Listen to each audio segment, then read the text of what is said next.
Olá, muito bem-vindos, muito bem-vindas a mais um programa Prova Final.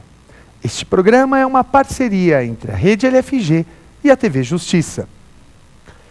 Eu sou Guilherme Madeira e vou acompanhá-los no programa de hoje. Sou professor de Processo Penal. O nosso programa ele é dividido em 3 blocos. No primeiro bloco, vou apresentar-lhes o tema do dia, que é um tema que foi por mim preparado para o nosso encontro de hoje. No segundo bloco, responderei a perguntas de candidatos de todo o país. E essas perguntas podem inclusive ser dúvidas suas também. No terceiro bloco, mostrarei como isso tem caído nas provas. E isso permitirá que você apresente um melhor rendimento nas provas. Agora vamos pensar. Quer saber como se faz aquilo que você lê no jornal, aquelas chamadas prisões temporárias? Como é uma prisão temporária? Para que serve uma prisão temporária? Este é o nosso tema do dia. Hoje você vai ficar sabendo qual é a finalidade, qual é a função, quais são os 3 requisitos da prisão temporária. Em que hipóteses que um juiz pode decretar a prisão temporária de alguém? Portanto, quer ficar conosco? Quer saber como se dá a prisão temporária? Então fique conosco, com o nosso primeiro bloco, que será o tema do dia, prisão temporária. Até já!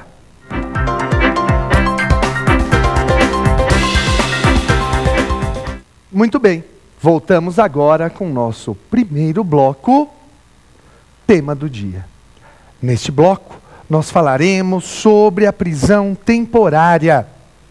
Prisão temporária que tem sido cada vez mais objeto de exploração, seja pela prática, seja pela imprensa. Sim, você ouve semanalmente que alguém foi preso temporariamente. Mas para falar sobre prisão temporária, nós precisamos entender a que se refere a prisão temporária. Precisamos entender as modalidades de prisão processual. E mais ainda, voltar um pouco atrás e entender os tipos de prisão que existem no direito penal e no processo penal. Nós podemos falar que, basicamente, há 2 modalidades de prisão. Prisão penal e prisão processual. Prisão penal é aquela que vem após o trânsito em julgado de uma sentença penal condenatória. Prisão penal é a que vem após o trânsito em julgado de uma sentença penal condenatória. O que significa dizer? É a prisão que o juiz aplica na sentença. É a pena. É a prisão pena. Já a prisão processual é a que ocorre antes do trânsito em julgado de sentença penal condenatória. 3 são as modalidades de prisão processual: prisão em flagrante, prisão preventiva e prisão temporária. Vamos anotar? Prisão em flagrante, prisão preventiva e prisão temporária. São as 3 modalidades de prisão processual. E para que possamos compreender a prisão processual, nós precisamos tirar da mente toda aquela coisa que nos é imposta diariamente por parte da mídia, de que o Brasil é o reino da impunidade porque as pessoas são soltas. Tire isso da sua mente. A Constituição Federal ela é clara, cristalina. A prisão processual é exceção no sistema. Uma pessoa somente pode ser presa antes do trânsito em julgado em situações excepcionais. E caso seja presa, a manutenção dessa prisão deverá ser medida excepcional. E lembrem-se, o Supremo cansa de reafirmar isso, especialmente nesta composição. A dignidade da pessoa humana, fundamento do Brasil, fundamento. A dignidade da pessoa humana exige que a prisão processual seja a exceção. Eu não posso manter uma pessoa presa sem conceder-lhe liberdade provisória, no caso de prisão em flagrante. Ou eu não posso simplesmente decretar uma prisão preventiva ou uma prisão temporária, simplesmente porque o crime é grave, por exemplo. Não. Estas prisões são exceção. O Supremo cansa de reafirmar isso. E não se aprende, lamentavelmente. Não se aprende com os acórdãos do Supremo Tribunal Federal. Não se estuda adequadamente a jurisprudência do Supremo Tribunal Federal. O núcleo do indivíduo, como regra, é o estado de liberdade. E a exceção é a restrição a esta liberdade. Restrição que, do ponto de vista processual, só ocorre em 3 situações: flagrante, preventiva e temporária. Tudo bem? Tranquilo até agora? Mas vejam só, meus amigos. O primeiro destaque que eu quero lhes fazer da prisão temporária é que ela é uma prisão que não está prevista no Código de Processo Penal. Não. A prisão temporária está prevista em lei especial. Que lei é essa? É a Lei 7960 de 89. Vou repetir. Lei 7960 de 1989. Tudo bem? Tranquilo? Então vamos guardar essa ideia. Das prisões processuais é a que não está prevista no Código. Está prevista numa lei especial. E essa lei, ela já surge com um probleminha. Eu não sei se vocês sabem, mas a prisão temporária origina-se de uma medida provisória. Medida provisória, Madeira? É. A prisão temporária se origina de uma medida provisória. E eu lhes pergunto, medida provisória pode criar prisão processual? Evidentemente que não. No entanto, a jurisprudência entende que houve convalidação do vício de origem da prisão temporária.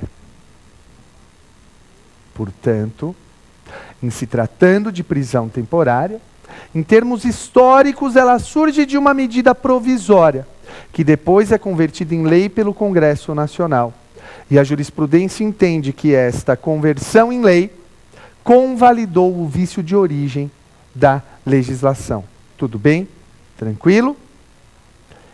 Vejam aqui. A primeira ideia que eu quero que tenham da prisão temporária é de que ela é uma prisão do inquérito policial. A prisão temporária é prisão do inquérito. Não existe prisão temporária fora do inquérito. Não existe prisão temporária durante o processo, por exemplo. Prisão temporária é prisão do inquérito. Está claro isso? Falou-se em prisão temporária, eu estou na fase do inquérito policial. Não existe prisão temporária fora do inquérito. Tudo bem? Mas, Madeira, me diga uma coisa. Esta prisão temporária, o juiz pode decretar de ofício como na prisão preventiva? Não. Anotem aí. O juiz não pode decretar de ofício a prisão temporária. Não pode. Somente se houver pedido do promotor ou do delegado. Só nestas hipóteses. Diferente da prisão preventiva, que o juiz pode decretar de ofício. Diferente da prisão em flagrante, que o juiz pode efetuar. Aliás, qualquer do povo pode. Na prisão temporária, o juiz não pode decretar de ofício. É a primeira coisa que eu quero que você guarde aqui. Não pode decretar de ofício. Somente pode fazê-lo a pedido do promotor ou do juiz. Tudo bem? Tranquilo? Mas veja, ainda há outras peculiaridades desta prisão. Vem cá. Prisão preventiva e prisão em flagrante tem prazo? Tem prazo determinado? Tem ou não? Não tem. A lei nossa, no modelo atual, não fixa um prazo para estas prisões. E a prisão temporária? Esta tem prazo. O juiz, quando decreta uma prisão temporária, ela tem um prazo certo, um prazo fixo, um prazo determinado. Qual é o prazo da prisão temporária? 5 dias, prorrogáveis por mais 5. 5 dias, prorrogáveis por mais 5. Ou 30 dias, prorrogáveis por mais 30, se for crime hediondo ou assemelhado. Vamos repetir? 5 dias, prorrogáveis por mais 5. Ou 30 dias, prorrogáveis por mais 30, se for crime hediondo ou assemelhado. Daí, nós chegamos a algumas conclusões importantes. Primeira conclusão.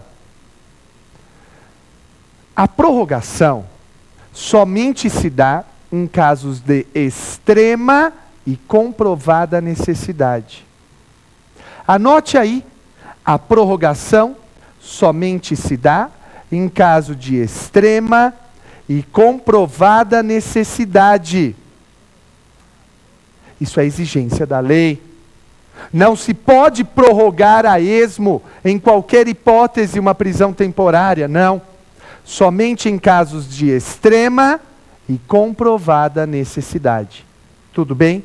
Tranquilo? Agora vejam, vamos pensar aqui juntos. Primeira coisa, o juiz pode prorrogar a prisão temporária sem pedido do delegado ou do promotor? Pode? Mas Madeira, pode, não pode? Não, não pode. Não pode. Por que o juiz não pode fazer isso? Porque se ele prorrogar de ofício, equivale a decretar de ofício. Então guarde isso.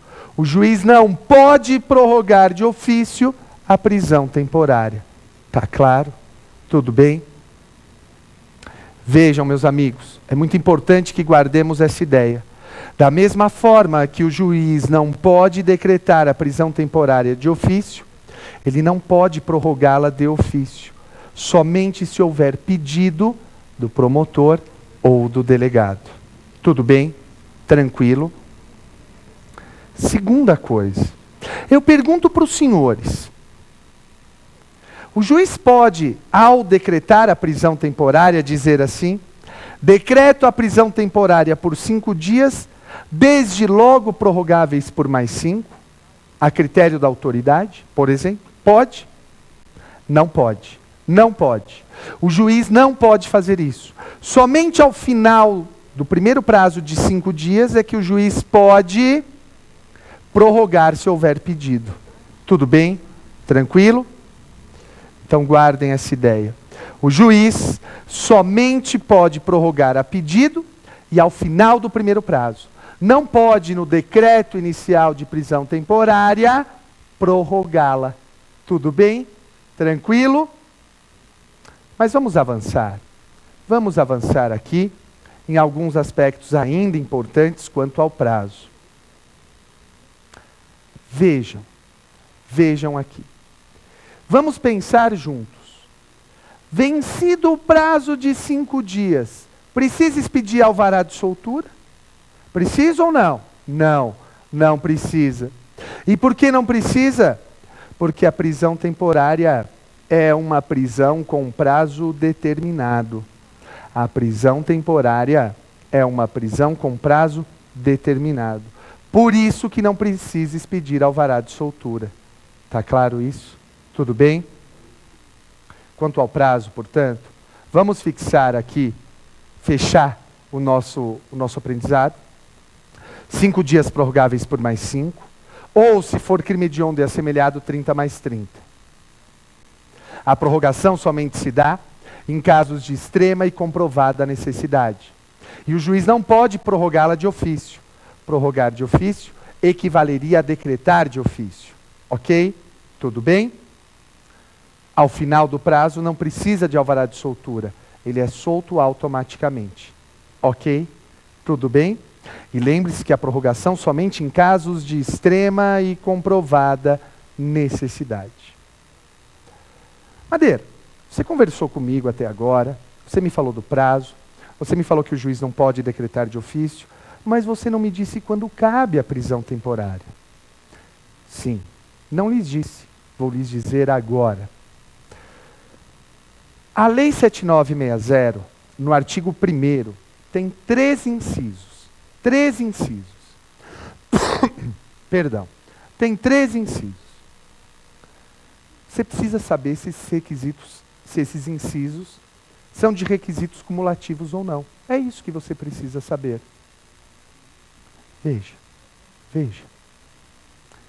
Incisos 1, 2 e 3. Vamos supor que eu seja o inciso 3, inciso 1 e inciso 2.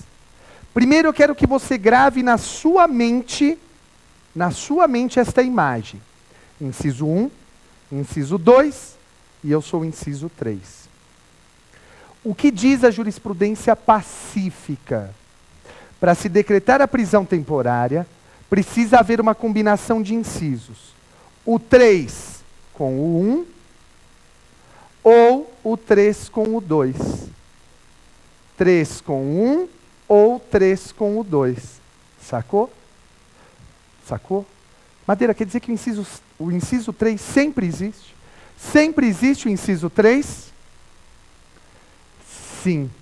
O inciso 3 sempre existe. Ou combinado com o inciso 1, ou combinado com o inciso 2. O inciso 3 sempre existe. Ou combinado com o 1, ou combinado com o 2. Madeira, o que esse inciso 3 tem de tão importante? O inciso 3 é um rol taxativo de crimes. Sim. O inciso 3 é um rol taxativo de crimes.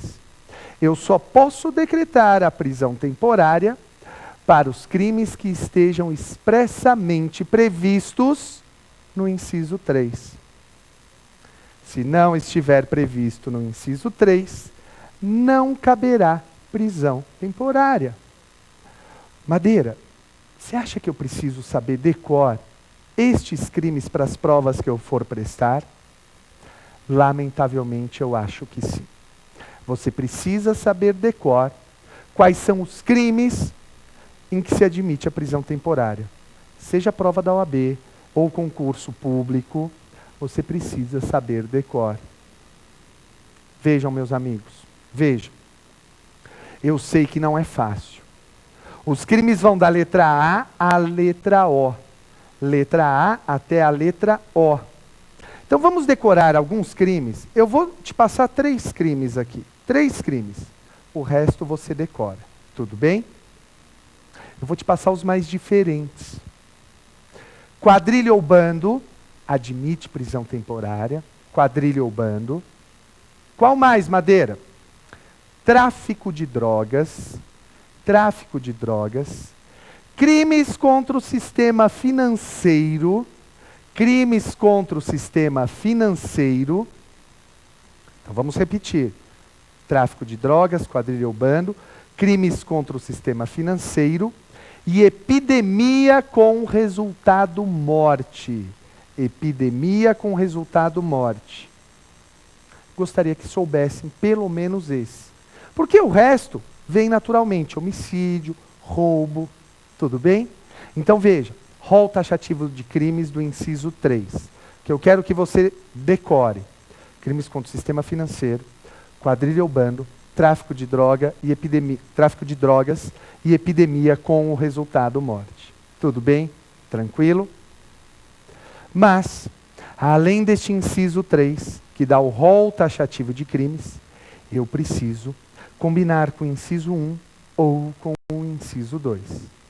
O inciso 1 diz que caberá a prisão temporária quando imprescindível para as investigações do inquérito policial. Caberá a prisão temporária quando imprescindível para as investigações do inquérito policial. Você, delegado, precisa demonstrar no seu pedido a imprescindibilidade desta prisão. A imprescindibilidade desta prisão para as investigações. Não é porque o delegado, o promotor querem. Eles precisam demonstrar isto no pedido. E você, juiz, precisa demonstrar isso na fundamentação do seu decreto de prisão temporária. Tá claro? Tudo bem? Ok. Então vejam, primeiro inciso, quando imprescindível para as investigações do inquérito policial. Eu combino este inciso 1 com o inciso 3. Rol taxativo de crimes. Agora, eu também tenho o inciso 2. O inciso 2 possui duas hipóteses, que serão combinadas com o inciso 3. Uma destas duas hipóteses será combinada com o inciso 3. Primeira hipótese. Quando o indiciado não tiver residência fixa. Quando o indiciado não tiver residência fixa. Eu considero que esta hipótese é inconstitucional, porque discriminatória. Quem não possui residência fixa no Brasil? Pobre. Pobre. Morador de rua. Morador de rua não tem residência fixa. Daí por quê? Eu entendo que é uma hipótese discriminatória, sem razoabilidade na discriminação, portanto inconstitucional. Tudo bem? Está claro isso? Então guardem essa ideia aqui. Guardem esta ideia. Caberá prisão temporária quando o indiciado não tiver residência fixa e eu combinar com dos crimes do inciso 3. Tudo bem? Tranquilo? Madeira, mas você disse que é inconstitucional. Sim, mas a jurisprudência afasta isso. A jurisprudência não aceita esta inconstitucionalidade. Tudo bem? Tranquilo? Vejam, meus amigos. Além disso, o que eu quero que guardem aqui, guardem o seguinte. O inciso 2 ainda possui uma segunda hipótese. Sim. O inciso 2 ainda possui uma segunda hipótese. Quando o indiciado não fornecer elementos que comprovem a sua identidade. Quando o indiciado não fornecer elementos que comprovem a sua identidade. Olha só. O sujeito é preso, o sujeito está lá na delegacia, prestando declarações, mas ele não tem documento algum e não comprova a sua identidade. Se ele praticou algum dos crimes do rol, do inciso 3º, caberá o decreto de prisão temporária. Tudo bem? Tranquilo? Então vamos guardar esta ideia. Inciso 1, 2 e 3. Ou o inciso 1 combinado com o 3, quando imprescindível para as investigações do inquérito, ou o inciso 2 combinado com o 3. O 2 tem duas hipóteses. Quando o indiciado não tiver residência fixa, ou não fornecer elementos para comprovar a sua identidade. Uma dessas duas combinada com o 3. E o 3 é o que mesmo? Rol taxativo de crimes. Tudo bem? Ok? Muito bem, senhores. Chegamos aqui ao final do nosso primeiro bloco do tema do dia. Vamos agora fazer um breve intervalo para irmos para o segundo bloco. Pergunte ao professor. Neste bloco, responderei a perguntas de candidatos de todo o país. E a dúvida deles poderá ser a sua dúvida também. Fique conosco e voltamos já. Até mais.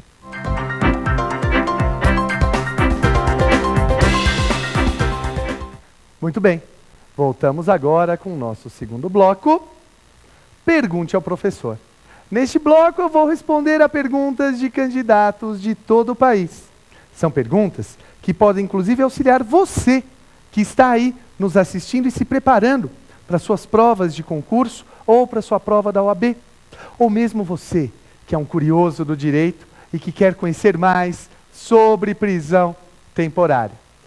Mas, além disso, eu preciso dizer que os senhores podem mandar e-mails para cá. provafinal@lfg.com.br. Mande seu e-mail para cá com sua dúvida, com a sua sugestão, teremos o maior prazer em respondê-las. Como já é tradicional neste nosso bloco, nós veremos agora as perguntas que foram feitas pelos candidatos. Primeira pergunta na tela.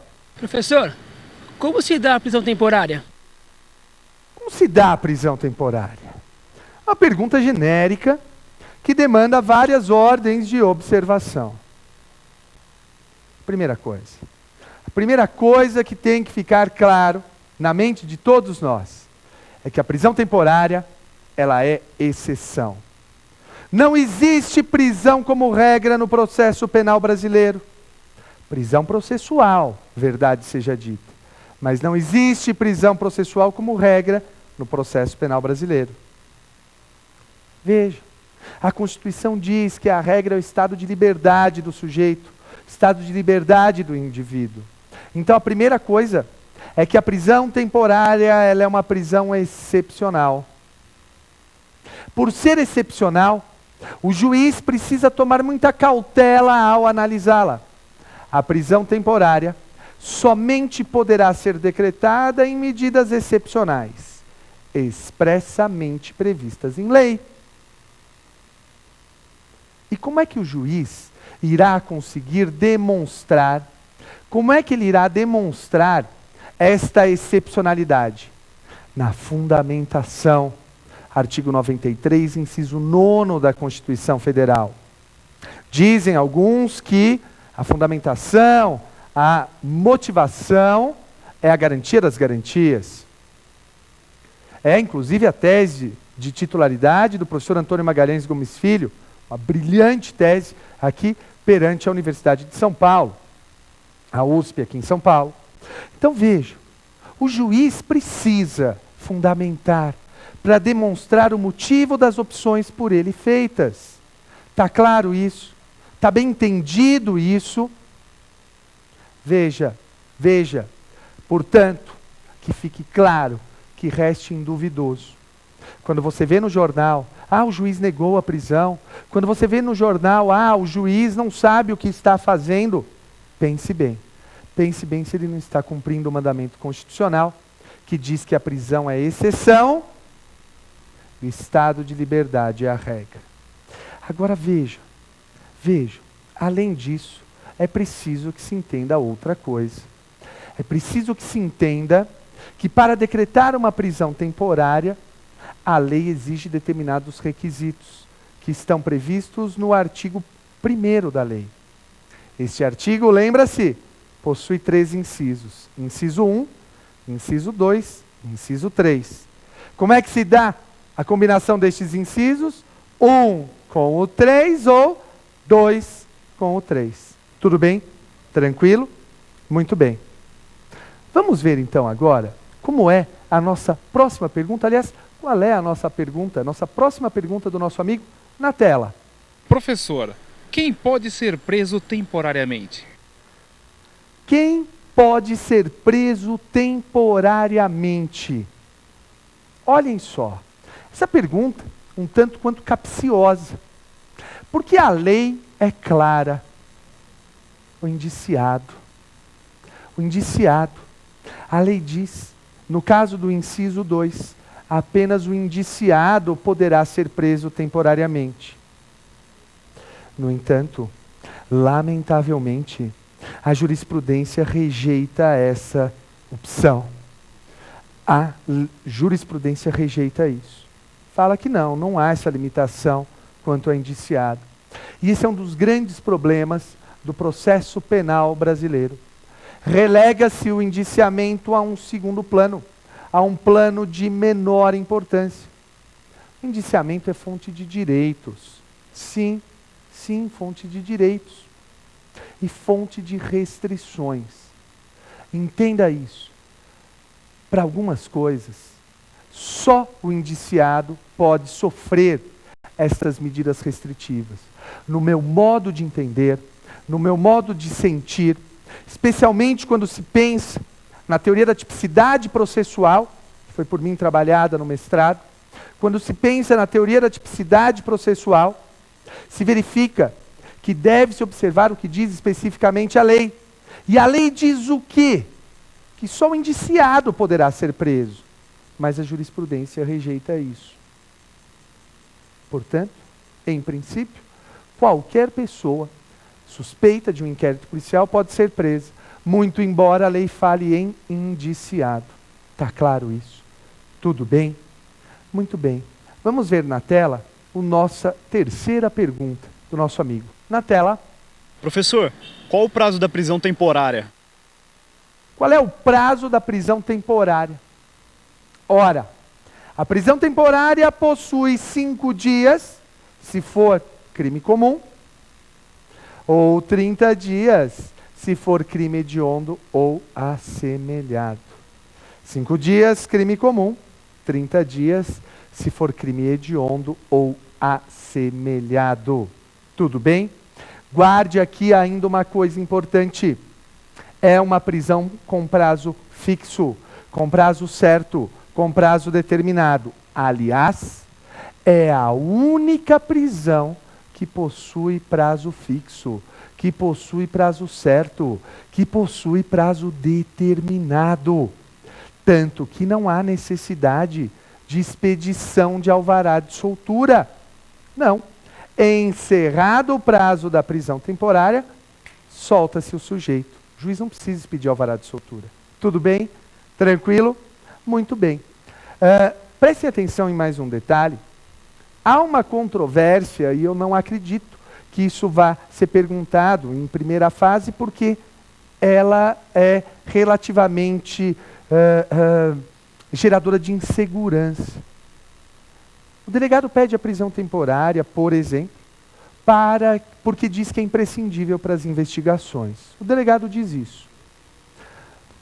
Primeiro dia de prisão, segundo dia, o delegado acha que não precisa mais. Pode o delegado soltar ou aí precisaria de uma decisão judicial? Isso é super controverso, tá? Há correntes para os dois lados e não há uma posição fixa da jurisprudência aí. Vejam, meus amigos, mas uma coisa é certa, e o Supremo, cada vez mais como guardião da Constituição Federal, o guardião dos direitos e garantias fundamentais, o Supremo reafirmou, num famoso caso, num famoso precedente, que algo que costumeiramente é feito em primeiro grau, não pode ser feito. Não se pode prender para interrogar. Não cabe prisão temporária para o interrogatório. Não cabe prisão temporária tão somente para interrogar. Ora, meus amigos, se o sujeito está colaborando com as investigações, comparece a todos os atos marcados pelo delegado, para que se vai decretar prisão temporária dele? Não cabe prisão temporária para interrogatório. Há, infelizmente, em alguns setores, uma prática ruim de se decretar a prisão temporária para interrogatório. Isso não está previsto em lei alguma, pelo menos não na lei brasileira. Talvez na lei de Marte, mas fora isso, não. Tudo bem? Tranquilo? Vamos agora à nossa próxima pergunta na tela. Professor, o juiz ele pode prorrogar a prisão temporária? Pode? Pode o juiz prorrogar a prisão temporária? Cuidado com essa pergunta. Cuidado. A prisão temporária, ela pode ser prorrogada, sim. O prazo dela é de 5 dias, prorrogáveis por mais 5, ou 30 mais 30 no caso de crimes hediondos ou assemelhados. Mas vejam aqui. A prorrogação somente se dá em caso de extrema e comprovada necessidade. Em caso de extrema e comprovada necessidade. Mas que fique claro, o juiz jamais poderá prorrogar de ofício. O juiz jamais poderá prorrogar de ofício, porque prorrogar de ofício equivaleria a decretar de ofício. E o juiz pode decretar de ofício? Pode? Não. O juiz não pode decretar de ofício. Se o juiz não pode decretar de ofício, o juiz também não pode prorrogar de ofício. Então vamos fixar aqui. Prisão temporária, 5 dias prorrogáveis por mais 5, ou 30 dias prorrogáveis por mais 30, se for crime hediondo ou assemelhado. As prorrogações somente se dão em caso de extrema e comprovada necessidade. Jamais de ofício, e sim a pedido do delegado ou do promotor. Tudo bem? Tranquilo? Vamos agora à nossa próxima pergunta na tela. Professor, a prisão temporária é constitucional? Prisão temporária é constitucional? Vejam, senhores, isso é fonte de controvérsias inúmeras do ponto de vista doutrinário, mas não do ponto de vista jurisprudencial. Vejam aqui. Eu vejo alguns problemas de constitucionalidade na lei da prisão temporária. O primeiro, um vício de origem. A prisão temporária surge no seu nascedouro inconstitucional. Por quê? Porque ela é originada de uma medida provisória. A prisão temporária se origina de uma medida provisória. Ora, medida provisória pode criar lei? Perdão, medida provisória pode criar prisão? É evidente que não. Daí porque eu entendo que ela já nasce sob a mão da inconstitucionalidade. E o que diz a jurisprudência? A jurisprudência rejeita essa argumentação. A jurisprudência diz que quando o Congresso Nacional votou esta medida provisória e a transformou em lei, ele sanou a mácula, o vício de origem, daí porque considera a jurisprudência que a medida provisória é constitucional, a prisão temporária ela é constitucional, apesar de nascida sob a égide de uma medida provisória. Tudo bem? Tranquilo? Mas há um segundo ponto. Há um segundo ponto que também é questionável. Vejam só, prestem atenção. Eu não sei onde você que está me assistindo mora. Não sei a região, não sei o estado. Mas eu quero que você olhe para fora da sua residência agora. Olhe para fora da sua residência, olhe pela janela. É possível que tenha um morador de rua passando na sua frente. Lhe parece justo que pelo simples fato dele não ter residência fixa, pelo simples fato dele não ter o privilégio que eu e vocês temos de ter uma residência fixa, lhe parece justo que se possa decretar a prisão temporária dele pelo tão só fato dele não ter residência fixa? Olhe bem para a cara dele. Não me parece constitucional. Parece-me que quando a Constituição Federal estabelece a igualdade e a desigualdade, ela diz que eu posso tratar os desiguais desde que haja um critério de justeza, de razoabilidade. Agora, esse sujeito já foi punido pela vida, por uma série de circunstâncias, não tem residência fixa. Lhe parece possível que só a ele caiba a prisão temporária? Me parece que essa discriminação é odiosa. É uma discriminação que fere o princípio da dignidade da pessoa humana e que fere o princípio da igualdade. Poder prender tão somente porque não tem residência fixa equivale a dizer, posso prender porque é pobre. Lhe parece razoável? Lhe parece que o Brasil possa aceitar um decreto de prisão temporária baseado nesse entendimento? Posso prender porque é pobre? Não dói os ouvidos? Não dói os ouvidos? Isso é inconstitucional. Isso não nos parece razoável. No entanto, a jurisprudência não analisou ainda a constitucionalidade desta parte do inciso 2 do artigo 1º da Lei 7960.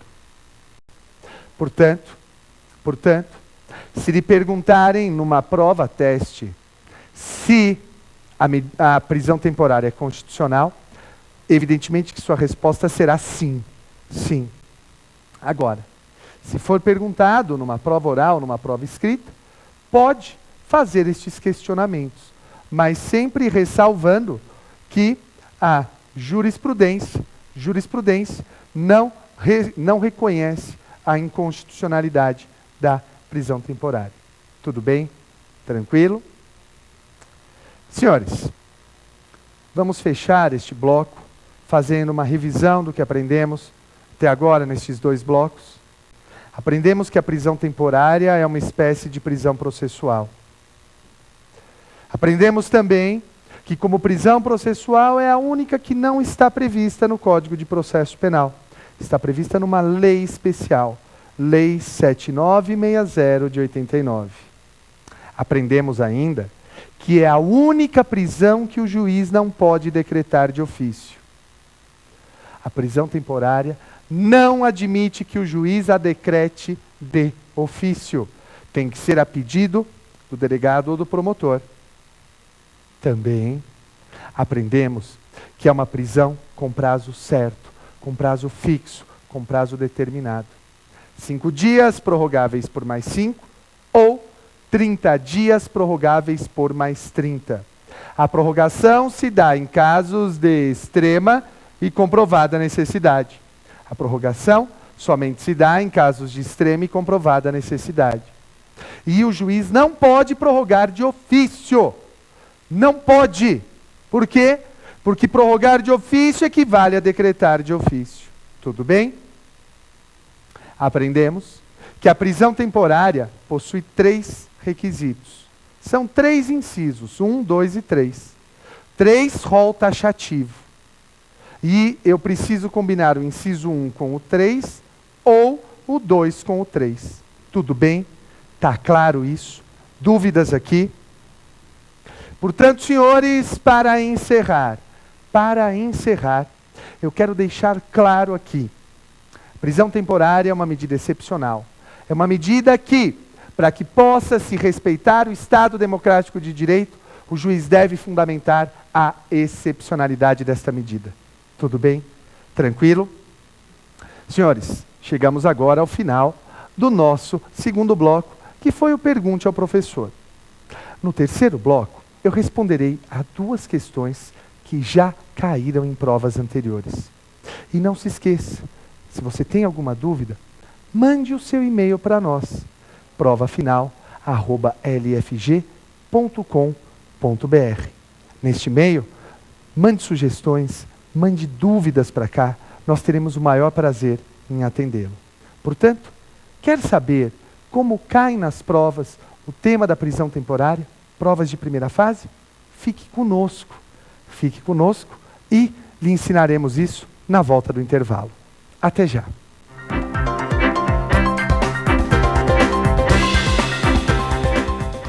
Muito bem, voltamos agora com o nosso terceiro bloco, X da questão.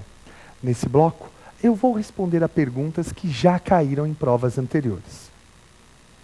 Vamos ver como tem caído o tema da prisão temporária, como ele é objeto de perguntas nas provas. Vejam, normalmente o que acontece? Não é comum cair simplesmente um tema todo, uma questão toda sobre prisão temporária.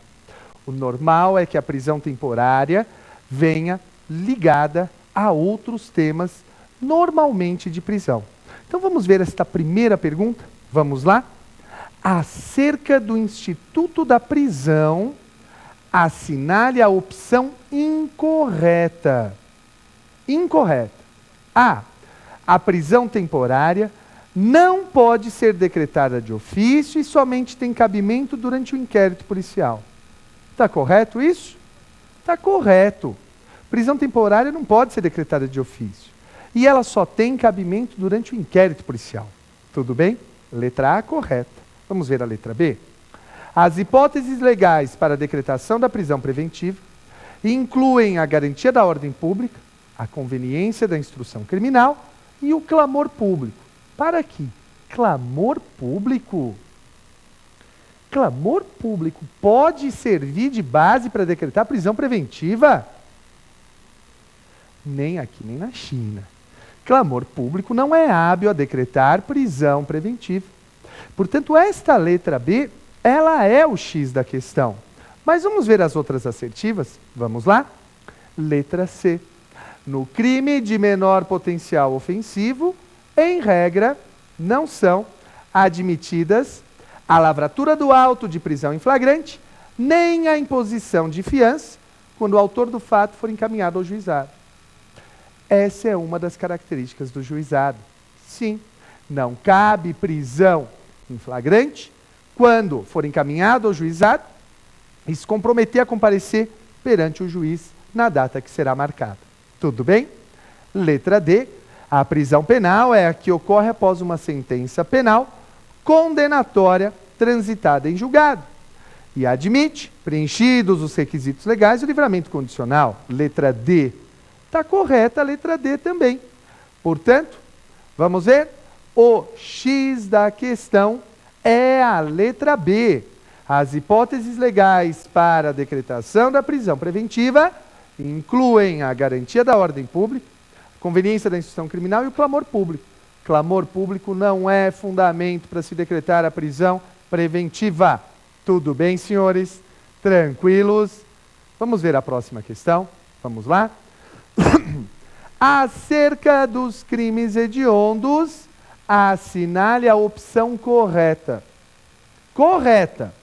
Letra A. O rol dos crimes enumerados na Lei 8.072 não é taxativo. Veja, é evidente que é taxativo. Sim, o rol é taxativo. O rol dos crimes hediondos é taxativo. Não pode o juiz tirar da cabeça dele, porque o juiz acha que o crime é grave e falar que é hediondo. Não, letra A está errada. Vamos ver a letra B. É possível o relaxamento da prisão por excesso de prazo? Pode ser, pode ser. Mas vamos ver as outras duas assertivas? Letra C. O prazo da prisão temporária em caso de homicídio qualificado é igual ao de um homicídio simples? Opa, como é que é? O prazo da prisão temporária em caso de homicídio qualificado é igual ao de um homicídio simples? Madeira, por que não seria? Porque o homicídio simples não é crime hediondo, mas o homicídio qualificado é. Homicídio simples, 5 dias, prorrogáveis por mais 5. O homicídio qualificado, crime hediondo, 30 mais 30. O prazo é o mesmo? Evidentemente que não. Portanto, a letra C está errada. Letra D. Em caso de sentença condenatória, o réu não poderá apelar em liberdade, independentemente de fundamentação do juiz. Gente, é justamente o contrário. No caso de sentença condenatória, para que possa recorrer em liberdade ou preso, seja qual for a situação, o juiz tem que fundamentar. Eu já lhes disse, a fundamentação é a garantia das garantias, e o juiz precisa aí demonstrar o porquê de suas escolhas. Portanto, a letra correta, a assertiva correta, o X da questão, acho que é a letra B, se eu não me engano, isso, letra B, é possível o relaxamento da prisão por excesso de prazo.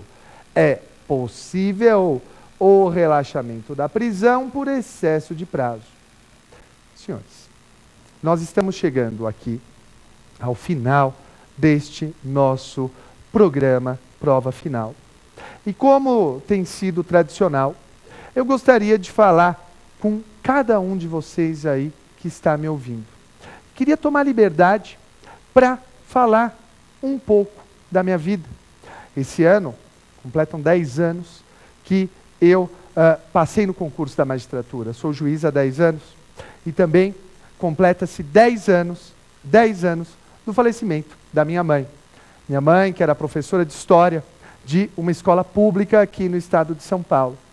Você deve estar fazendo as contas e está pensando, poxa, a mãe dele faleceu pouco antes dele passar no concurso. Sim, minha mãe faleceu um pouco antes de eu ser aprovado no concurso, de eu iniciar o concurso que geraria a minha aprovação na magistratura. Vejo, o que eu quero lhes dizer com isso? Na vida, nós precisamos sonhar, precisamos acreditar nos nossos sonhos. Pessoa já dizia que nós somos do tamanho dos nossos sonhos. E você precisa acreditar nos seus sonhos, sejam eles quais forem. Há aqueles que têm sonho de dinheiro, sonhos legítimos. Para estes, a iniciativa privada é sempre o melhor caminho, porque não ache que ficará rico no setor público. Juiz, promotor, defensor público, não vão ficar ricos. Não são carreiras feitas para se ficar rico. A riqueza vem na iniciativa privada. Você não passará fome, evidentemente, graças ao bom Deus, mas não ficará rico. Agora, nesses 10 anos de magistratura, nesses 10 anos eu posso dizer que eu ganhei muita coisa. Ganhei, acima de tudo, o poder de participar da vida de inúmeras pessoas, de auxiliar na mudança da vida de inúmeras pessoas. E posso ser muito sincero, isso não tem preço. Saber que, de alguma forma, eu pude tocar na vida de uma série de pessoas e ajudá-las com as minhas decisões, isso não tem preço. E o nosso sonho é justamente esse. O nosso sonho é poder ajudar as pessoas. E também faz parte do meu sonho poder ajudar vocês. E poder ajudar que cada um de vocês encontre o seu caminho, encontre o seu destino. Eu não quero servir de exemplo para ninguém, até porque eu acho que isso é tolo. Mas, quero que você saiba, imagine a minha situação. Há 10 anos, tinha acabado de perder minha mãe, tinha 2 irmãos, ganhava aí em torno de R$600 por mês, mais a pensão do Estado para minha mãe. E acabei, com a ajuda de inúmeras pessoas, podendo entrar no concurso. Eu consegui passar por isso.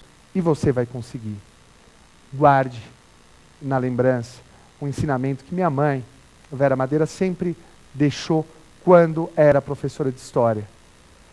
Nós devemos ser como os espartanos. Lembram-se de Esparta? Lembram-se da batalha de Termópilas? Termópilas, 300 espartanos seguram milhões de persas. Esses espartanos foram destruídos, foram esmagados. Mas o tempo que eles seguraram os persas permitiu que os demais se agrupassem e destruíssem os persas. E o que essa lição nos traz? Vencer, perder, isso é da vida. O que interessa é lutar, fazer o bom combate da maneira mais limpa possível. Ganhar, perder, insisto, é da vida. Mas se for para perder, que seja com a espada na mão. Eu deixo aqui meu forte abraço para vocês. E como eu sempre digo, força e fé, amor para o que der e vier. Valeu!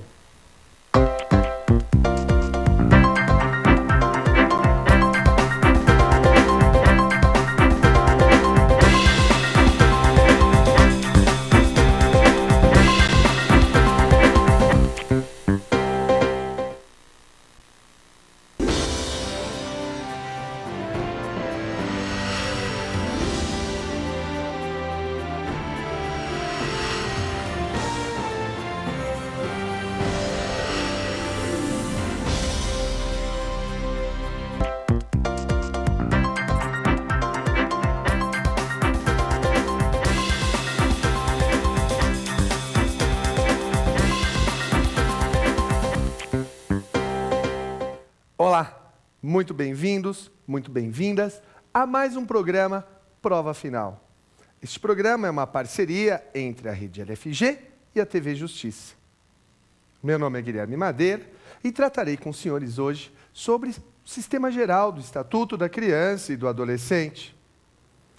O nosso programa é dividido em 3 blocos. No primeiro bloco, vamos tratar sobre o tema escolhido, que é a ideia do sistema geral do Estatuto da Criança e do Adolescente. No segundo bloco, eu vou responder perguntas de candidatos de todo o país. No terceiro bloco, eu vou mostrar como isso cai na sua prova. Então veja, você quer saber como acontece a adoção? Você quer saber qual é a regra, segundo o código? Se a criança tem que ficar com o pai, com a mãe ou com os avós? Com padrasto? Você quer saber como se dá a adoção internacional? Se você quiser saber todos esses detalhes, se você quiser saber qual é o caso mais difícil que eu já tive na minha vida como juiz, nesses 10 anos de magistratura, fique conosco e terá suas respostas aqui. Até já.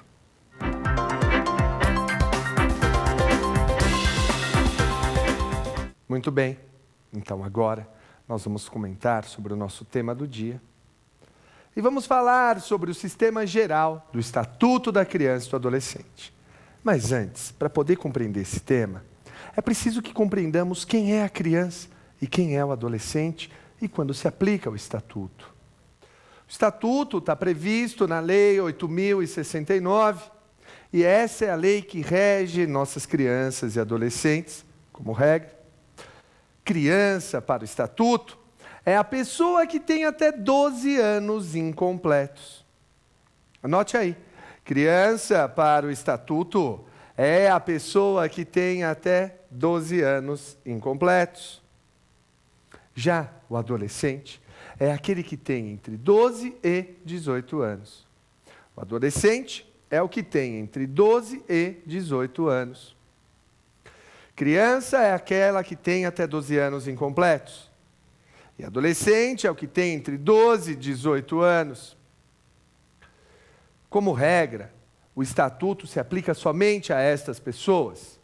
No entanto, de maneira excepcional, e desde que previsto na lei, o Estatuto pode se aplicar àquele entre 18 e 21 anos. E é importante notar, quando falamos, por exemplo, no tema da adoção, que a ideia geral é de que o Estatuto é a regra quando se trata de criança e adolescente, o Código Civil se aplica de maneira subsidiária.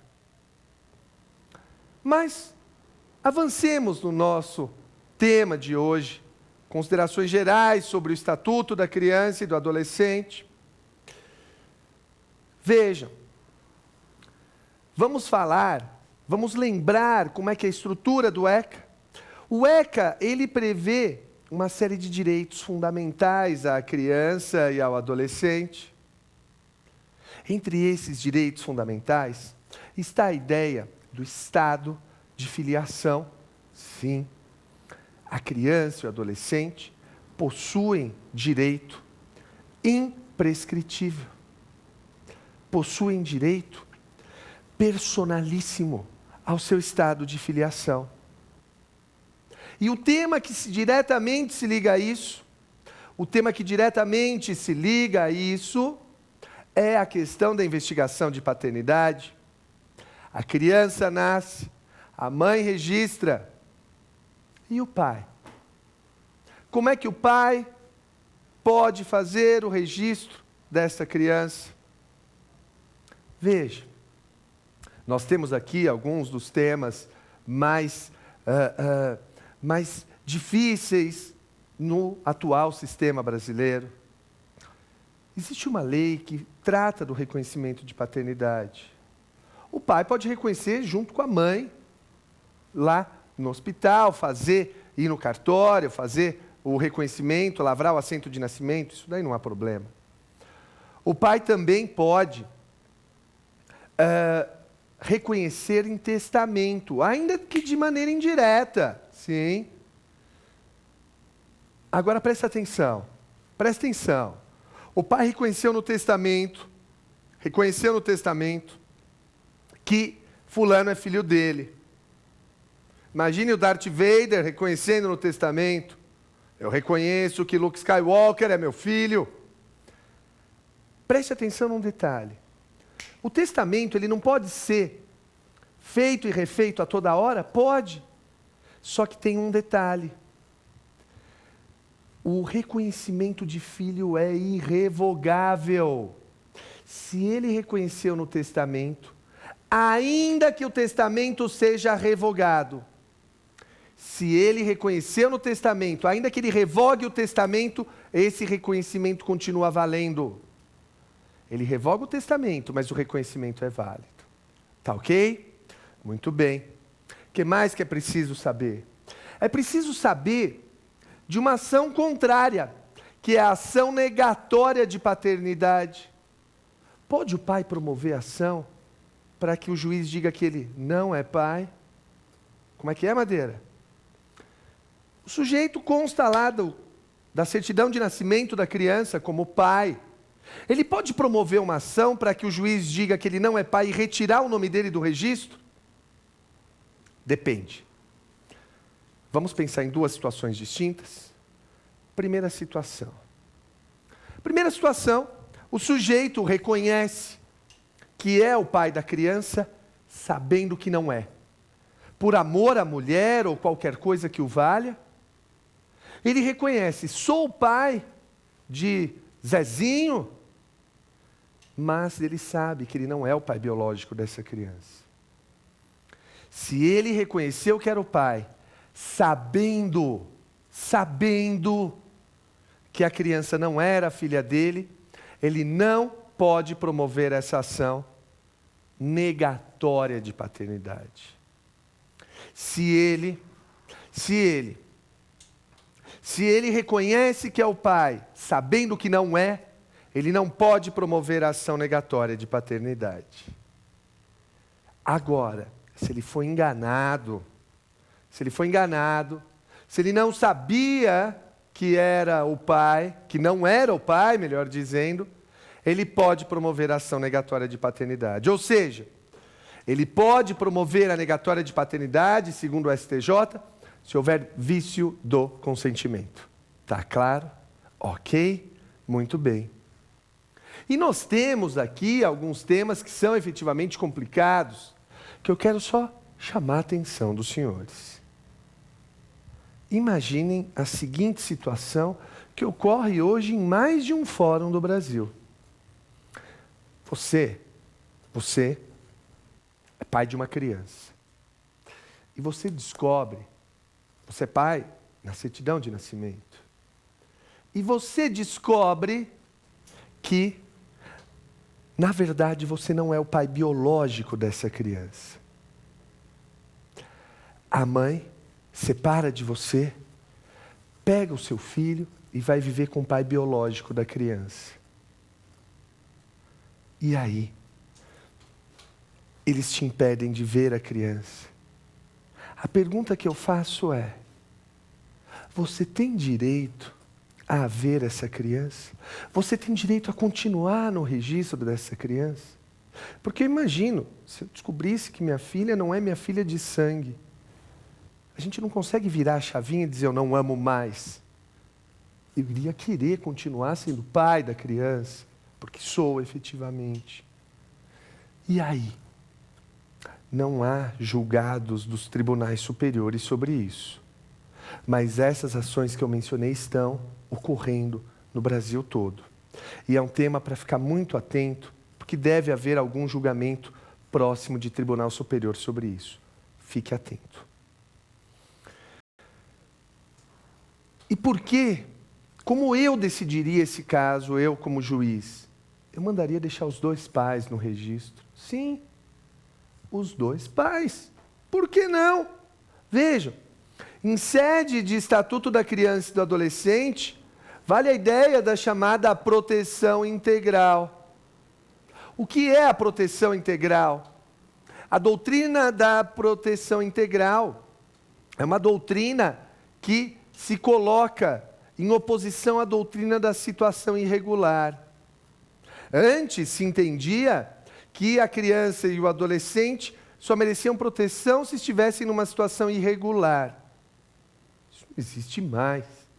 Toda criança e adolescente merecem proteção integral. Portanto, sempre que pensarmos em criança e adolescente, temos que pensar no que é melhor para esta criança e para este adolescente. Tá claro?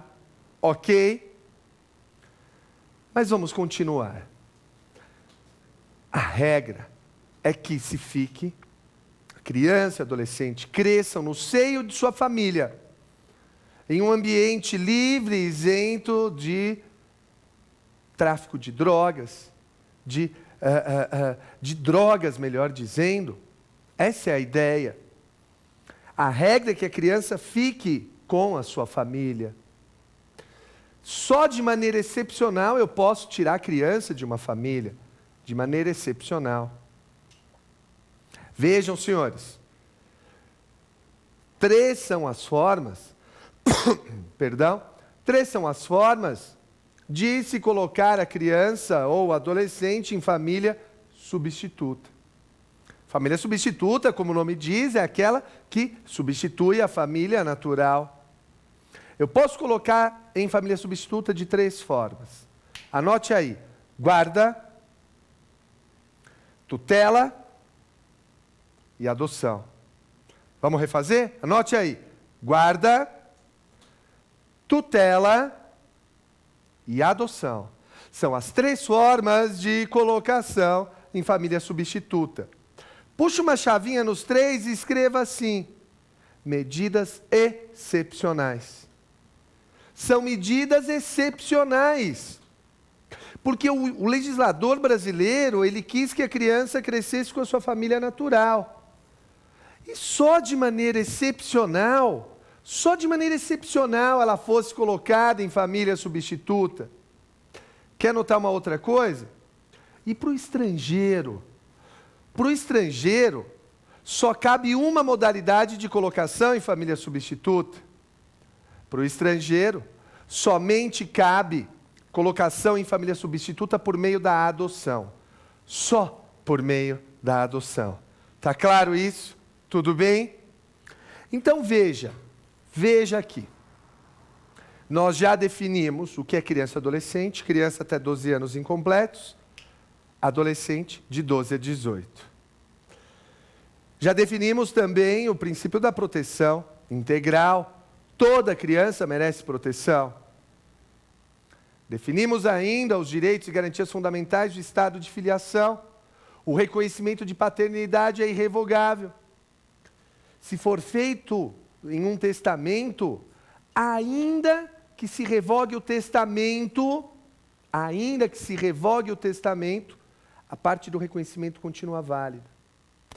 Falei para vocês que a regra é que a criança e o adolescente cresçam com sua família natural. E a exceção é a família substituta. Exceção. 3 são as formas de colocação em família substituta: guarda, tutela e adoção. E para o estrangeiro, só a adoção. Para o estrangeiro, só a adoção. Tudo bem? Tá claro? Vejam só. Eu quero falar um pouquinho agora de ação de investigação de paternidade ainda e de adoção. A investigação de paternidade, ela pode ser feita de maneira administrativa ou judicial. A administrativa é que é feita perante o cartório de registro civil. Vai para o juiz das varas de registros públicos. No caso, aqui na cidade de São Paulo, sou eu. E pode haver também a ação de investigação de paternidade. O grande tema é o exame de DNA. O sujeito é obrigado a fazer o exame de DNA? Não. O sujeito não é obrigado a fazer o exame de DNA. Por quê? Nemo tenetur sed tegere. Ninguém é obrigado a produzir prova contra si mesmo. Ninguém é obrigado a produzir prova contra si mesmo. Está claro?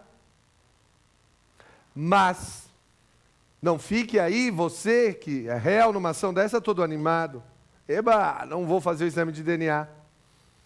Tanto o Código Civil quanto os tribunais entendem que se não for feito o exame de DNA, inverte-se o ônus da prova.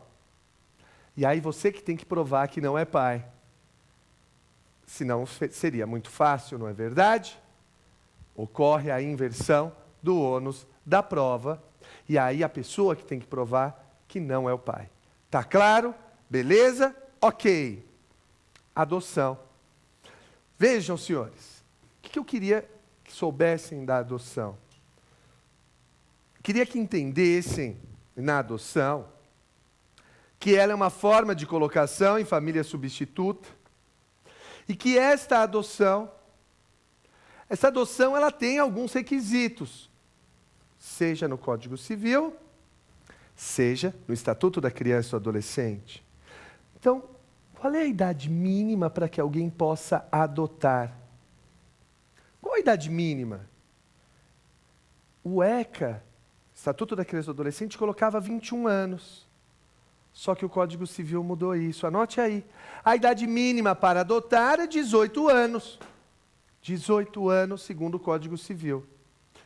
E daí você pode estar pensando, nossa, eu vou mandar um e-mail lá para o provafinal@lfg.com.br e vou perguntar, escuta, eu sou casado com uma garota que tem menos de 18 anos. Eu tenho mais de 18. Eu posso adotar? Sim. No caso de casal, basta que um dos dois tenha 18 anos. Comprovada a estabilidade da família. No caso de casal, se um dos dois tiver 18 anos, já é suficiente, desde que comprove a estabilidade da família. Ok? O que mais que é preciso saber? Seguramente, dos grandes temas aí, antes desse grande tema da adoção pelos homossexuais, eu quero te falar da adoção unilateral. Você também está querendo mandar um e-mail para a gente e perguntar, Madeira, eu sou casado e a minha esposa tem um filho. Eu queria adotar o filho da minha esposa. Eu queria adotar o meu enteado. Eu posso? Pode. Isso se chama adoção unilateral. Adoção unilateral. Você adota o filho do seu cônjuge ou companheiro. Mas saiba de uma coisa, a adoção, qualquer que seja ela, a adoção, ela é irrevogável. É irrevogável a adoção. Então veja, isso se chama adoção unilateral. Madeira, você falou que o sujeito pode adotar a filha da esposa. Eu posso adotar meu neto?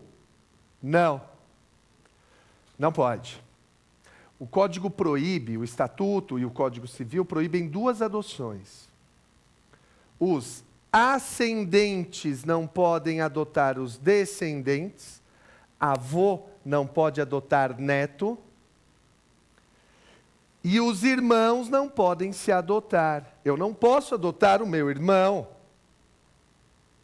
E o tio pode adotar o sobrinho? Pode. Sempre recebo essa pergunta, Madeira. O tio pode adotar o sobrinho? Pode. Não há problema algum. Além disso, a adoção por casais que vivem em união homoafetiva. A lei não proíbe. Primeira coisa. A lei não proíbe. Se a lei não proíbe, o que nós devemos imaginar? Sempre a ideia da proteção integral à criança e ao adolescente. Quero que abstraiamos todo e qualquer sentimento religioso, que é legítimo, mas aqui nós estamos no mundo secular, no mundo dos homens, devemos pensar em termos legais. A lei manda eu proteger a criança e o adolescente. E me parece que a opção nesse caso seja clara. Qual é a opção? De um lado, eu tenho a criança que vai ficar lá até num abrigo aos 18 anos. Chega aos 18 anos, eu falo, muito bem, agora vai embora, vai ser feliz na vida. Ou eu permito que o casal de homossexuais adote esta criança e ela crescerá num lar repleto de amor. O que você preferiria se você estivesse na situação da criança, não digo do casal? Porque é muito fácil nós nos colocarmos na situação do casal. Eu pergunto na situação da criança. E o Código manda proteger a criança. O que eu quero dizer é, a jurisprudência tem admitido a adoção por homossexuais. E me parece que essa é a opção, efetivamente, que a lei determina, embora ela expressamente não autorize. Tudo bem? Ok? Veja, além disso, antes de irmos para o próximo bloco, que é o Pergunte ao Professor, eu quero te falar da adoção internacional. Pode haver adoção internacional? Pode, pode. Mas a adoção internacional, ela é a exceção da exceção da exceção. Como assim, Madeira? Ora, a regra é a família natural. A exceção é a família substituta. Guarda, tutela e adoção. A adoção internacional, então, é ainda mais exceção. É isso que eu quero que entendam. Mais exceção. Para o ECA, para o Estatuto da Criança e do Adolescente, eu só mando uma criança para fora do Brasil em situações absolutamente extraordinárias. Ok? Exceção da exceção da exceção. Vejam, senhores, além disso, é importante lembrar um tema que é o seguinte: o consentimento. Os pais biológicos, os pais que constam do registro, precisam concordar com a adoção. Pode ser dispensada a concordância deles? Pode, mas em regra eles têm que concordar. E vejam, além disso, o que eu quero que fixem? Fixem a seguinte ideia: esse consentimento pode ser retirado, podem voltar atrás até a publicação da sentença de adoção. Anota aí. O consentimento dos pais pode ser retirado até a publicação da sentença de adoção. Está claro isso? Nós vamos agora ao próximo bloco, em que responderemos perguntas enviadas por candidatos de todo o país. No próximo bloco, inclusive, você saberá qual foi o meu caso mais difícil nesses 10 anos de magistratura, que envolve direito de família. Até já!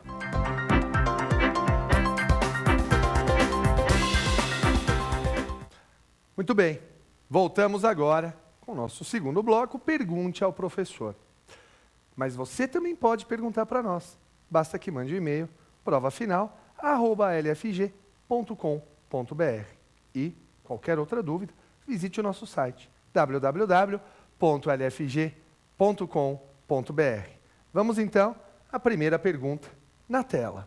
Professor, o que é o princípio da prioridade absoluta? Prioridade absoluta.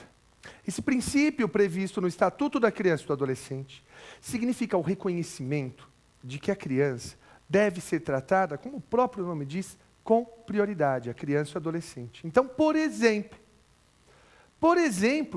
a criança e o adolescente têm tratamento prioritário em situações de emergência. Eu brinco que a lei positivou o Titanic. Lá no filme do Titanic, o que acontece na hora que está afundando o navio? Crianças e mulheres primeiro. É o que foi colocado na lei, com a prioridade absoluta. Além disso, a destinação de políticas públicas e de recursos públicos deve ser feita de maneira prioritária para a área da criança e do adolescente. Vamos agora para a nossa próxima pergunta. Na tela. Professor, o que é família substituta? É regra para o ECA? Aqui, o tema é absolutamente fantástico. Família substituta é a família que substitui a família natural. A família substituta, ela pode ser de 3 modalidades: guarda, tutela e adoção. E para o estrangeiro, somente a adoção. Ela não é a regra para o ECA, ela é a exceção.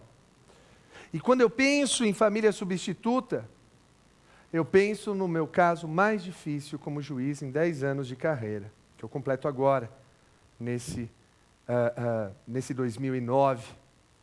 Vejam, olhem só.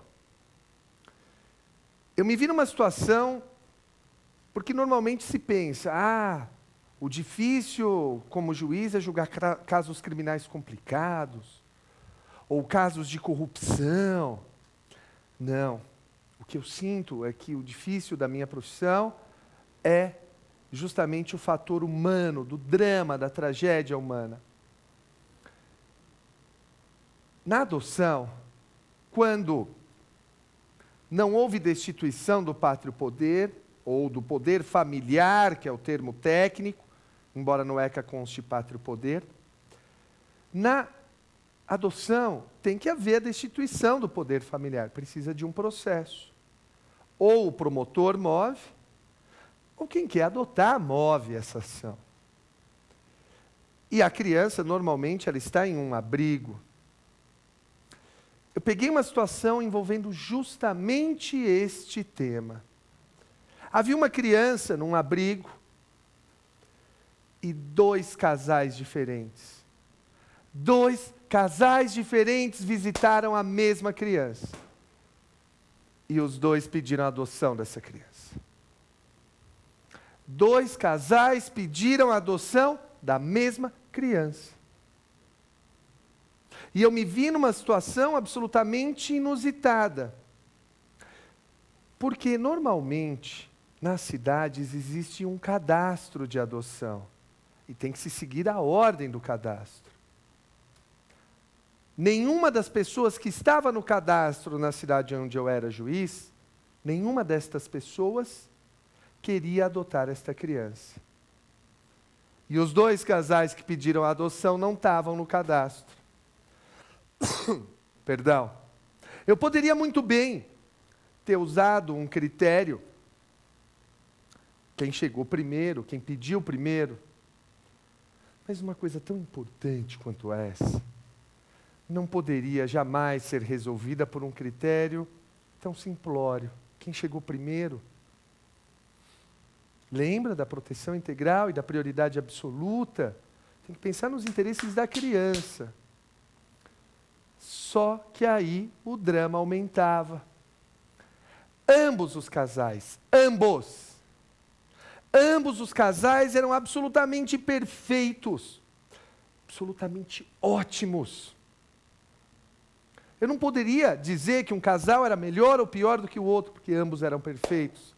E a criança se dava bem com ambos. Só que eu precisava resolver a situação de uma maneira rápida. Marquei audiência. Coloquei os 2 casais na minha frente e avisei. Essa audiência é para decidir quem prossegue com a adoção. E eu estava tranquilo por um aspecto.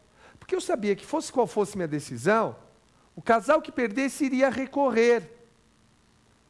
O que eu não sabia é que os advogados tinham combinado entre si que fosse qual fosse minha decisão, eles não recorreriam.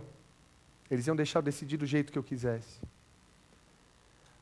Por lealdade, por ética, esses advogados não me avisaram isso, porque daí eu ficaria super preocupado. Eles confiavam no meu julgamento e falaram, não, o que ele decidir está decidido, a gente não recorre. Antes de dar a minha sentença, eu avisei ambos os casais.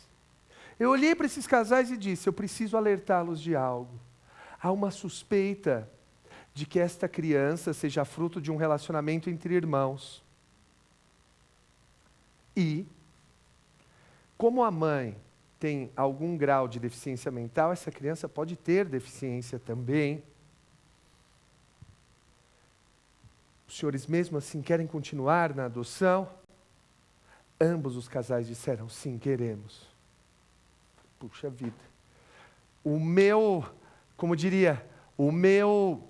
as na manga, o meu coringa, era que alguém desistisse aí, eu falaria, ok, mas nenhum desistiu. Então eu comecei a ditar minha sentença. E disse que o Estatuto da Criança e do Adolescente, determina que se leve em prioridade os interesses da criança e do adolescente.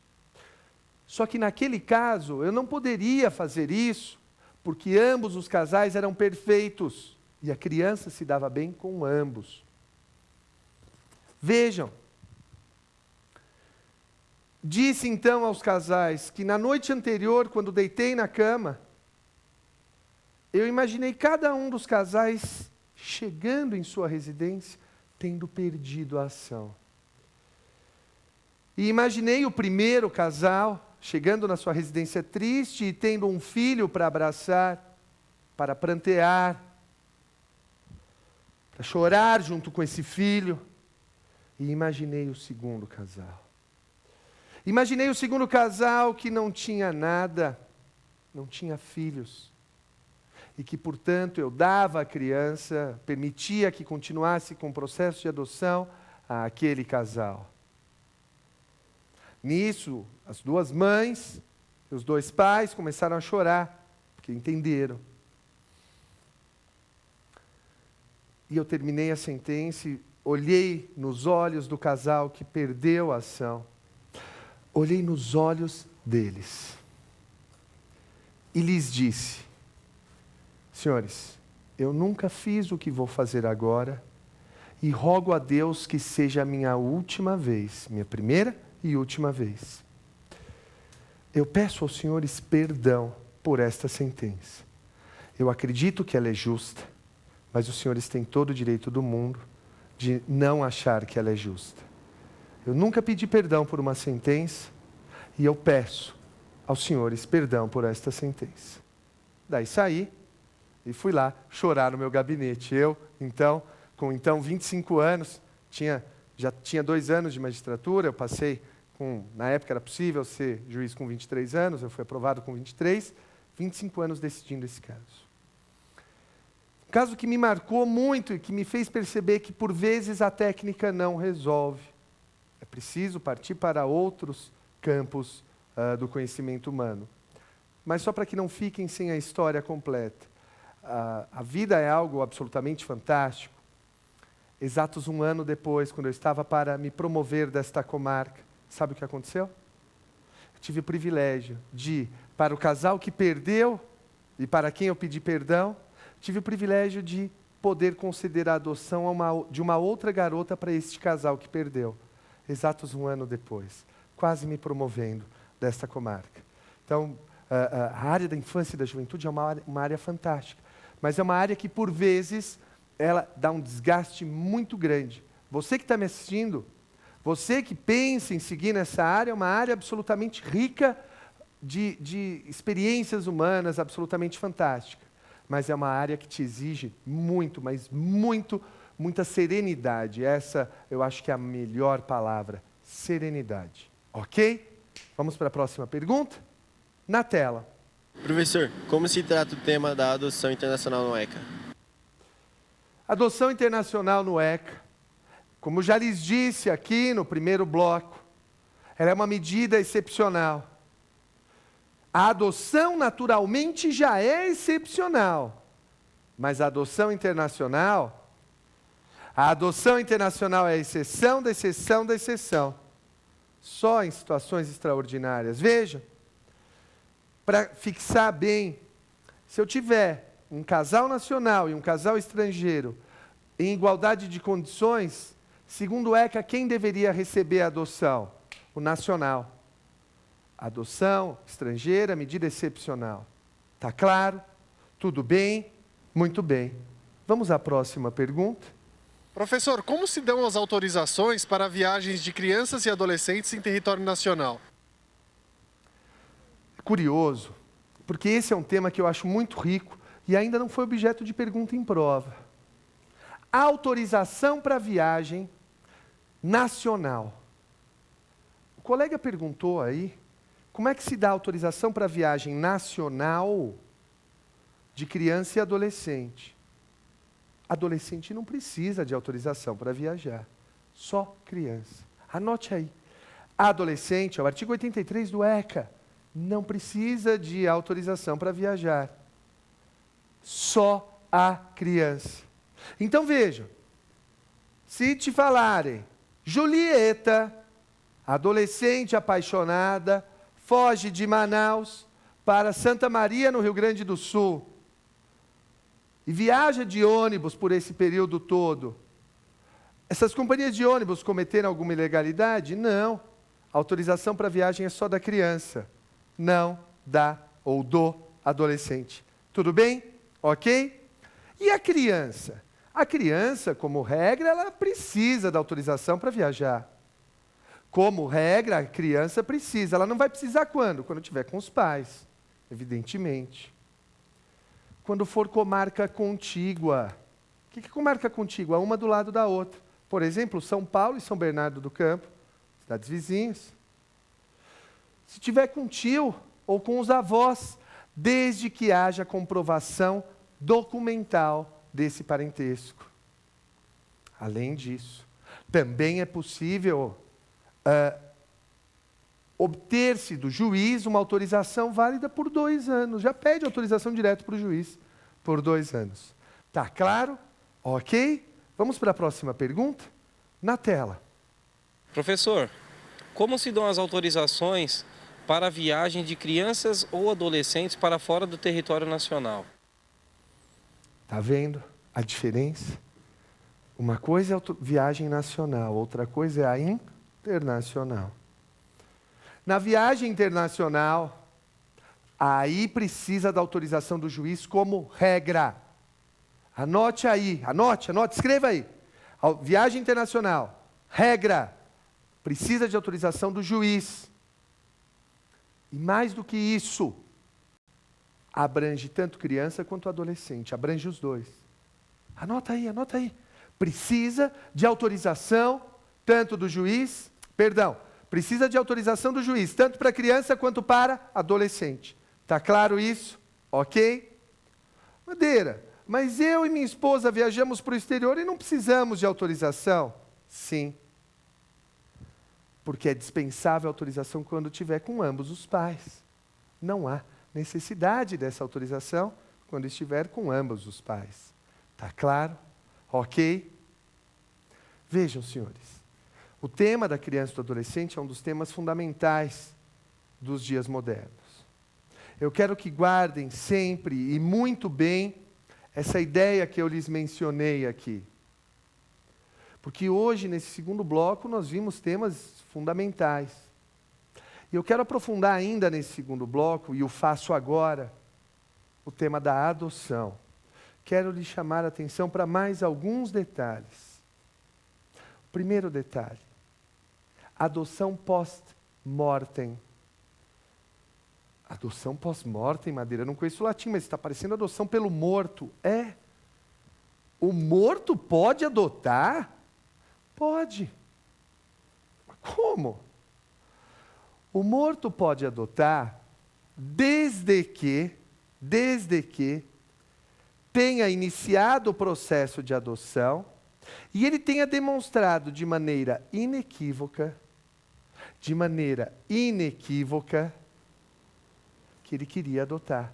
Começou o processo de adoção, ele morre. E pode adotar, pode continuar a adoção. Tá claro?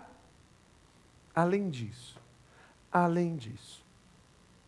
adoção por pessoas separadas ou divorciadas.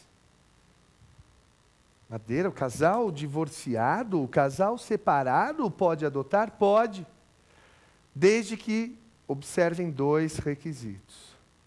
Primeiro requisito, o casal divorciado pode separar, pode adotar, se fizerem um acordo quanto à guarda e visita dos filhos. Se fizerem acordo quanto à guarda e visita dos filhos, eles podem adotar. Além disso, há um segundo requisito. O estágio de convivência. O estágio de convivência precisa ter sido iniciado na constância do casamento.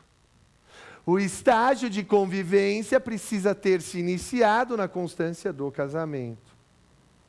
O que é estágio de convivência? É o período que a criança e o adolescente passam junto com os adotantes, para ver se vai dar tudo certo. Isso se chama estágio de convivência. Tá claro? Entenderam essa ideia? Ok? Vejam, senhores, é muito importante que percebamos isso. Um último tema. Qual o prazo do estágio de convivência para o nacional?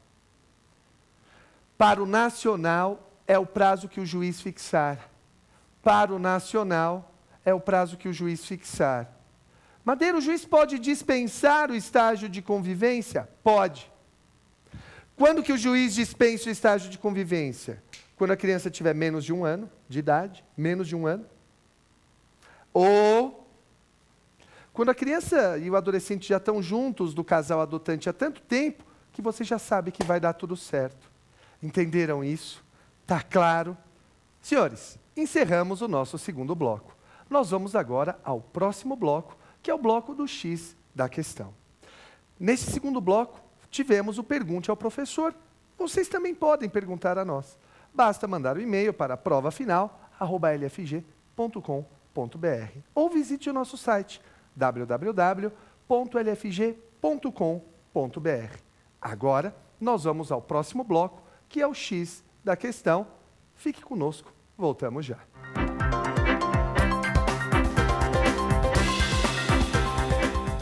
Muito bem, voltamos agora para o nosso último bloco, o X da questão. Nesse bloco, eu vou responder 2 perguntas que já caíram em provas anteriores. É importante lembrar sempre, quando for fazer questão-teste, leia com muita atenção. Leia o que está sendo perguntado para os senhores. Fique atento. O professor de matemática do Kevin Arnold, daquela série famosa, Anos Incríveis, já dizia: todo problema traz em si sua própria solução. É preciso que os senhores leiam as alternativas com muita calma. E lembrar que hoje nós falamos do sistema geral do ECA. Hoje nós falamos da ideia dos princípios gerais e de direitos fundamentais gerais. E queria que os senhores se lembrassem que há um tema também que é muito recorrente em sede de direitos fundamentais, que é a identificação criminal. Na identificação criminal, significa o quê? Também a polícia chama de legitimação. E o povo, de uma maneira mais simples, chama de tocar piano. Pintar os dedos e colocar lá na ficha criminal. O adolescente que for identificado de maneira civil, portar documentos, portanto, não pode ser identificado criminalmente, salvo se houver fundada dúvida sobre a identidade dele. Tudo bem? Tranquilo? Vamos ver, portanto, a primeira questão agora? Vamos lá. Acerca dos direitos individuais previstos no ECA, assinale a opção correta. A. Excetuando-se as hipóteses de dúvida fundamentada, o adolescente civilmente identificado não será submetido à identificação compulsória pelos órgãos oficiais. Olha lá, é o que nós acabamos de conversar aqui. Essa é a alternativa correta. Esse é o X da questão. O adolescente, se for civilmente identificado, não será identificado compulsoriamente, salvo se houver dúvida fundamentada, dúvida fundada. Tá claro? Essa é a alternativa correta. Vamos ver as outras, porque aprendemos nas outras o errado e não repetimos em prova. Veja lá. A internação antes da sentença, ao contrário do que ocorre com a prisão cautelar prevista no processo penal, dispensa fundamentação em face das peculiaridades do procedimento de apuração do ato infracional e das condições especiais de desenvolvimento do adolescente. É justamente o contrário. Não. Qualquer restrição a qualquer direito fundamental precisa estar fundamentada pela autoridade judiciária. Qualquer restrição a direito fundamental precisa estar fundamentada. Tá claro? Vamos ver a alternativa C? Nenhum adolescente será privado de sua liberdade, senão em flagrante de ato infracional, por determinação judicial ou para averiguação, por ordem de autoridade policial. Não existe prisão para averiguação, nem de adolescente, nem de adulto, nem de ET. Ninguém pode ser preso para averiguação no Brasil. Não existe. Nem um ET, sabe aquela coisa ET home? Não pode. Ninguém pode ser preso para a averiguação por autoridade policial.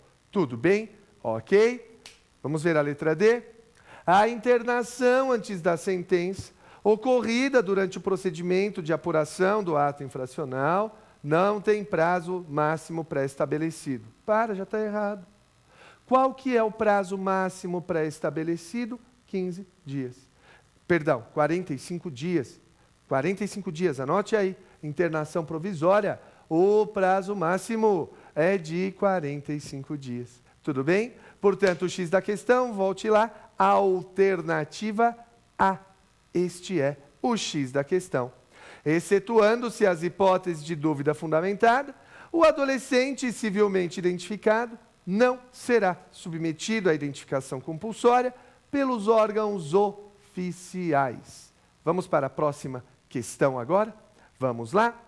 Olha só, essa questão caiu agora na segunda prova de 2009, com relação às disposições do ECA acerca da colocação da criança e do adolescente em família substituta, assinale a opção correta.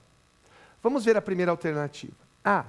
A colocação da criança em família substituta na modalidade adoção constitui-se medida excepcional, preferindo-se que ela seja criada e educada no seio saudável de sua família natural.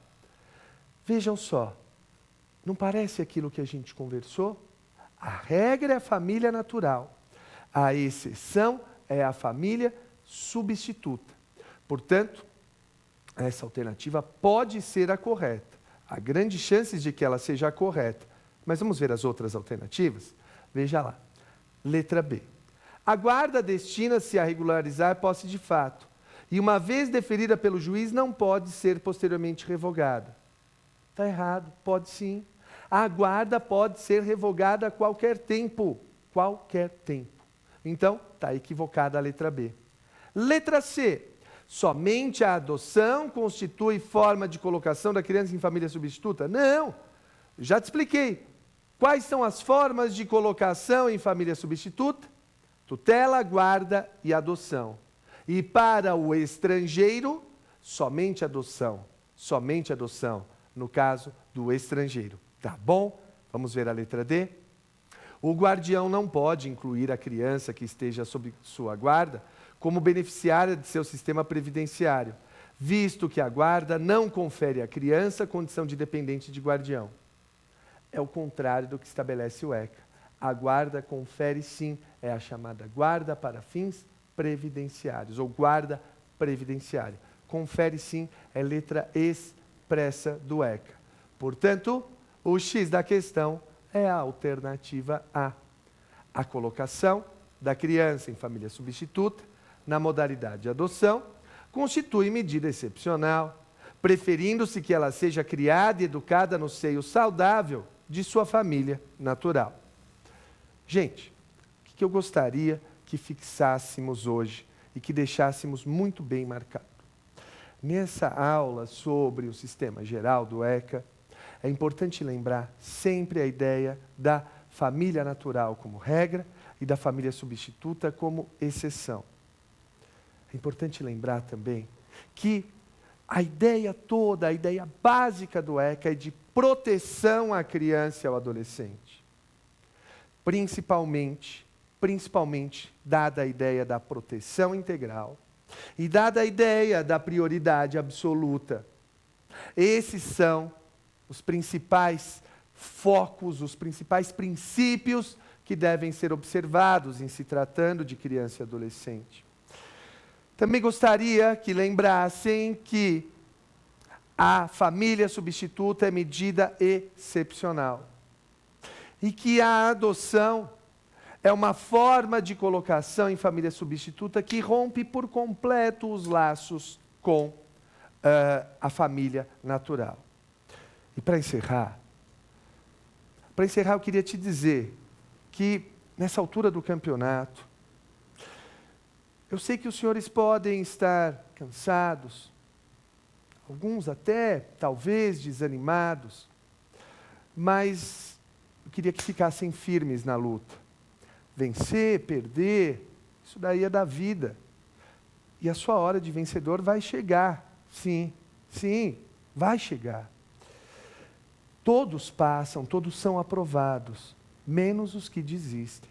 Fique na luta, fique firme. Mantenha-se na fé, faça a sua dança.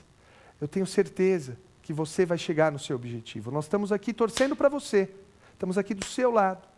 E cremos em você. Só que nós precisamos que você acredite em você. E além disso, queremos que você trabalhe duro. Porque também não adianta acreditar em você sem que você trabalhe duro. Trabalhe duro. Tenha fé em você. Sua hora vai chegar. E a gente vai dar muita gargalhada disso. Vai dar muita risada, vamos nos divertir muito quando sua hora chegar e vamos comemorar muito. Meu amigo, fico por aqui. Eu sou Guilherme Madeira. Como eu sempre digo, força e fé, amor por que der e vier. Valeu!